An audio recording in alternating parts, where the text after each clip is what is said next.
Hello everyone, I'm Mother Christmas and welcome to my kitchen.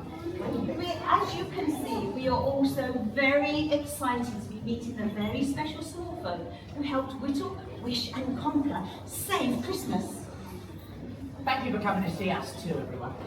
We have been counting down the days since Father Christmas first told Mother Christmas he was sending some invitations to some very special small folk. Then we overheard Mother Christmas on the phone to whittle, conquer and wish, and we simply couldn't contain our excitement. Conquer? Oh, that reminds me, Whittle said he was sending over a note. Has anybody seen? Oh, look, there we are. Thank you so much. And what's your name? That's your name? Maya, thank you so much for bringing that for me. That's very good of you. I shall pop that in my basket for later and we will have a read later on. Mother Christmas? Yes, the human folk probably haven't been introduced to many elves before. Should we start with introductions? I think we most definitely should, Cinnamon. Wonderful. Chloe, would you like to go first? All right. Hello. Oh, my name is Clove and I help to make lots of sweet and savoury treats for us all to eat. And I must say, Clove makes the most delicious gingerbread. Oh, I'll second that. Thank you. I made today's batch in the table for little Rudy. Oh, is it ready?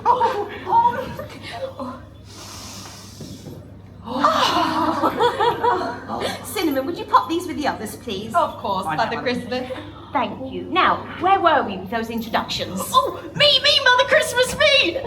Cheery highs, human folk. My name is Dough. It's the name that Mother Christmas gave me because I love to make donuts. They're the best. Oh, thank you, Juniper. That's right. Cheery highs all. My name is Cinnamon. When Mother Christmas is busy elsewhere, she leaves me in charge of the kitchen.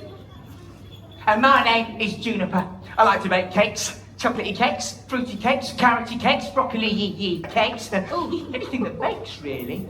Juniper's only been working in the kitchen a little while. Yeah, which is why Father Christmas hasn't given me a golden belt to sew on my hat. Oh, but if you keep working hard and trying your best, Juniper, it won't take you long. To have a golden bell is a very special thing indeed. Ah, but elves, as Father Christmas always says, you don't have to be the best. Just as long as you always try your very best. That's quite right, elves. And Mother Christmas, Pumpernickel doesn't have her golden bell, and she owns her own market. Pumpernickel used to work with us in Mother Christmas's kitchen. Oh, but everything Pumpernickel does is done at great speed! Slow down! Says that running around the kitchen is dangerous. Well, speaking of Pumpernickel, have you heard that Pixie Mixie and Pumpernickel are pairing up for the Christmas Day gingerbread baking competition this year? Oh, Pixie Mixie sweets mixed with Pumpernickel's treats. That's that then. We've got no chance of winning now. Elves, we all know it's not about winning. It's the taking part that counts. Quite right, Cinnamon. I've made my entry already, Mother Christmas. Please, can I show you? Oh, and me! Oh, and me as well. Oh, very well, go on then.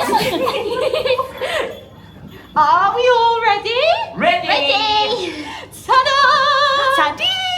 Ta-do! Oh no. Oh dear. Oh, it didn't look like that when I made it earlier. Oh, it must have fallen down while we were skipping through the village, Juniper. Don't worry, Juniper. I'm sure we could all fix it together. Ooh, that is a splendid idea, Cinnamon. You know, I think with the help of the small folk here, we'll be able to save Juniper's gingerbread house quicker than you think. Now, small folk, do you think if we all wish together for Juniper's gingerbread house to rise up, it will? Just like your wishes do? Yeah? Do you think it will? Yes? So come on then, let's all make our biggest wish for Juniper's gingerbread house to rise up. So are you ready? Let's wiggle your fingers towards the gingerbread house and make your biggest wish to rise. Ready? Wish! That's it. Keep wishing. Keep wishing. All the best wishes and keep wishing. That was very magical. That's wonderful. Well done, everybody. Thank you, small folk, and thank you, Mother Christmas. And do you know what, Juniper? I think with the magic of the small folk filling your gingerbread house, it will taste the loveliest of them all when we have our gingerbread party on Christmas Day. Mother Christmas, after all of that magical excitement, do you think we could sing the baking song for the very special small folk? Joe, what a wonderful idea. Of course, Cinnamon. Are we ready? Ready? 1, 2, 3, sing! Baking time is fun. Gingerbread's our favourite treat. When our work is done, it's what we like to eat. Icing everywhere, it's such a sticky mess. Oh, how we love to help prepare for Christmas. It's that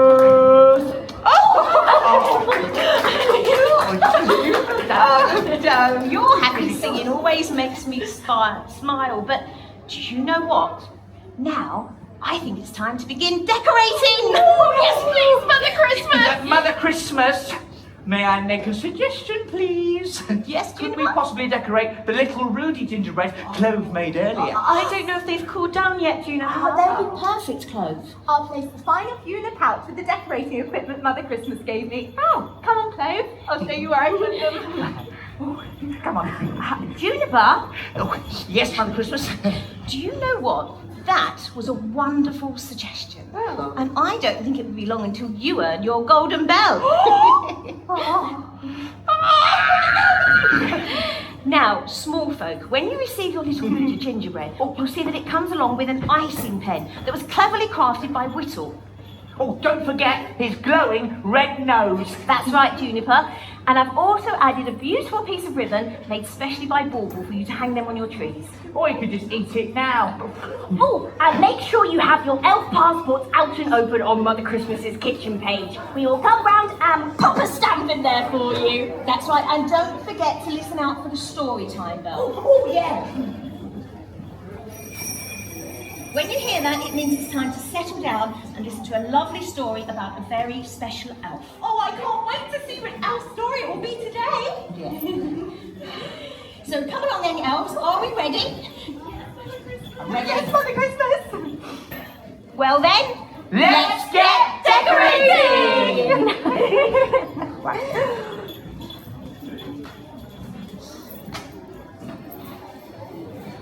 Okay, right back.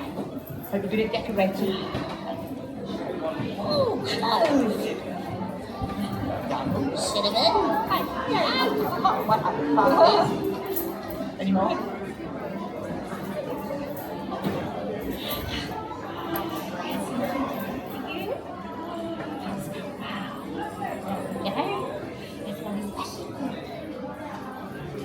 Hello.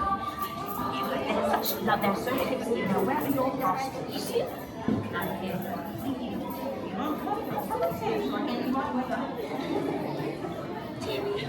Your very special gingerbread for you. This is this very special pouch and you've got little red noses.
Now, before you came here to see the elves in the kitchen, you were helping out in the toy factory, isn't that right?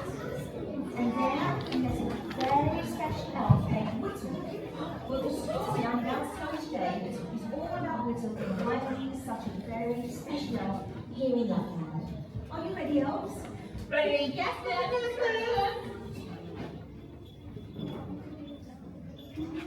Once upon a magical time, there was a humble clock named Elf who liked to keep himself to himself, and he was very happy to do so. His house was filled to the rafters with clocks and chimes and wooden clocks all beautifully carved and crafted with love and care. Because of his love and carving, he was known by the other elves as Whittle. At Christmas time, he would gift his wooden clocks to little elflets. He even carved himself a fine balcony where he liked to sit and admire the wildlife. But his favourite of all were the birds. Whenever he spotted a new bird in the forest, he would carve it into his balcony. Of all the birds he liked to observe, the cuckoo fascinated him the most. He would watch in awe each springtime as the mother cuckoos secretly laid their eggs in the nests of other birds. How curious the cuckoos are. The other elves didn't really understand his whistling ways. They didn't think to include Whittle in anything they did, and even though he knew they were just teasing him, he would just smile in return. Then one morning, Whittle was awoken by a dreadful squawking. Squawk! Yes, squawk! He saw a mother bird squabbling angrily with a cuckoo chick in her nest. I don't recognise this chick. I'm sorry, but there's no room for you in this nest. With a poke of her beak, she pushed the cuckoo chick out of the nest. Oh dear. That young chick will never survive in the forest on its own. I must do something to help. Whittle ran as fast as his curly-toed boots would allow him to the cuckoo chick's aid. Oh, you poor thing. You've broken your wing. You're coming home with me, little cuckoo. Whittle cared for that little bird just as a mother bird would. And very soon, the little cuckoo became the closest thing to a friend that Whittle had ever known. Dearest cuckoo friend, now that your wing is feeling much better, I think it's time that you learned how to fly. And I've thought of the perfect place. Come on, cuckoo. The next day, Whittle set off through the forest and along a pathway that led to the mysterious new home. And it wasn't long before he came to a magnificent building. This, dear cuckoo, is the most magical place in the entire world. It is the toy factory of Father Christmas himself. This is where all the toys for the very special small folk are made each Christmas. Many years ago, Father Christmas entrusted me to carve his balcony of toys and build his magical clock. It is by far the most important clock I have ever made because it measures the amount of time the toy-making elves have left to finish making all the toys in time for Christmas. Here, little cuckoo, you'll be safe and warm. I'll hang your clock in the toy factory. You'll have plenty of space to fly. I'll return each morning to feed you before the toy-making elves start their important work. The little cuckoo popped his head out and began to call as if in thanks. Cuckoo! Before remembering, he needed to keep quiet so as not to wake the toy-making elves.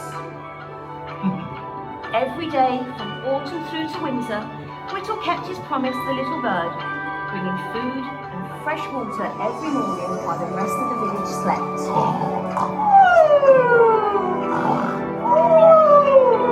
And then, one morning, Whittle heard a sound. Cuckoo! Cuckoo! Over and over again the sound went on, getting louder and louder with each call. Cuckoo! Cuckoo! That's cuckoo! Something must be wrong! Whittle followed the sound of the calls overhead. He pushed open the toy factory doors and looked inside, and to his horror, he saw a scene of complete and utter chaos. Whittle, he's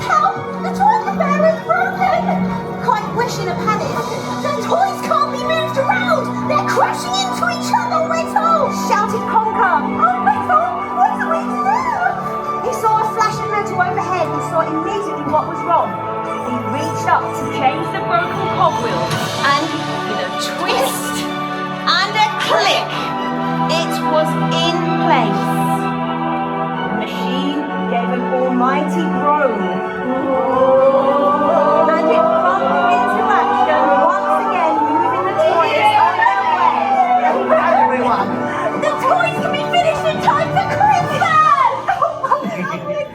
Thank you, dear Whittle. Father Christmas! What I have just seen is outstanding. I need someone to run the toy factory for me, and I can think of a no more reliable elf than yourself. Would you do me the honour of becoming the head of my toy factory?